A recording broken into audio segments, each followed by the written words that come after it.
Hurston and Morrison by Michelle Meda, Jenna Gleason, Wendy Lopez, and Katarina Gonzalez. The comparisons between Hurston and Morrison's works are rather prevalent. Both Their Eyes Were Watching God and Beloved capture the struggles that African American women faced regularly in their unique predicaments during slavery and the time that they were fighting for their rights. In Their Eyes Were Watching God, a trail of women in one family are continually raped, and in order to save her granddaughter from falling to that same fate, Nanny does all in her power to force a marriage on her granddaughter who opposes it, and goes on a journey of finding the type of love she wants in a man who presented in other situations. Then, in Beloved, a woman with children who just recently escaped from slavery tries everything to keep her fear of becoming enslaved again a reality. The extent to which this woman goes serves as a haunting aspect that adds to the conflict of the story.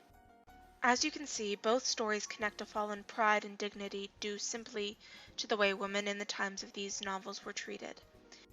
In attempts to try and save loved ones from these destructive outcomes, different women take different measures for a similar goal. The definition of African American literature is basically what it says. It's written by African American authors who primarily lived in the United States. Both Morrison and Hurston represent African American literature because both authors are of African American descent and experience the situations that come with that identity. This type of literature gives the audience an idea of how life was for African Americans during slavery and through the civil rights era. It's a history lesson because it draws from real life situations in history and turns it into a fictional story. Both Toni Morrison and Zora Hurston drew from personal experiences for their novels. Both books talk about slavery and spiritual awakening, and experiences with both.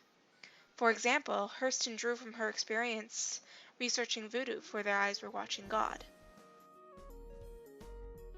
The biggest school of criticism which was prevalent in both books were how gender and gender roles were represented in them. For example, throughout the novel Their Eyes Were Watching God, Janie spends most of her life trying to figure out her identity and role as a woman in society. Through her first two marriages, her husbands quickly make her realize that women should not be treated like they are property or anything less than human. A woman no longer needs to be treated as inferior to her husband or any man. She was finally able to realize her place as a woman, and at the end of the day, a man in her life was not going to change anything, and it was no longer going to run her life.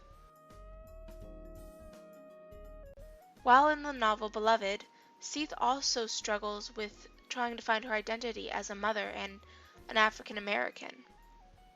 Both Hurston and Morrison are able to express the struggles of being an African American during the time of slavery. On top of that, Seath struggles with trying to identify herself as a mother. Seath was trying to keep her children away from the harsh reality that slavery was.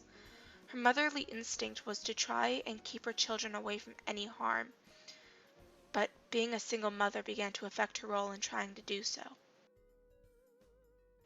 Thank you for watching this presentation.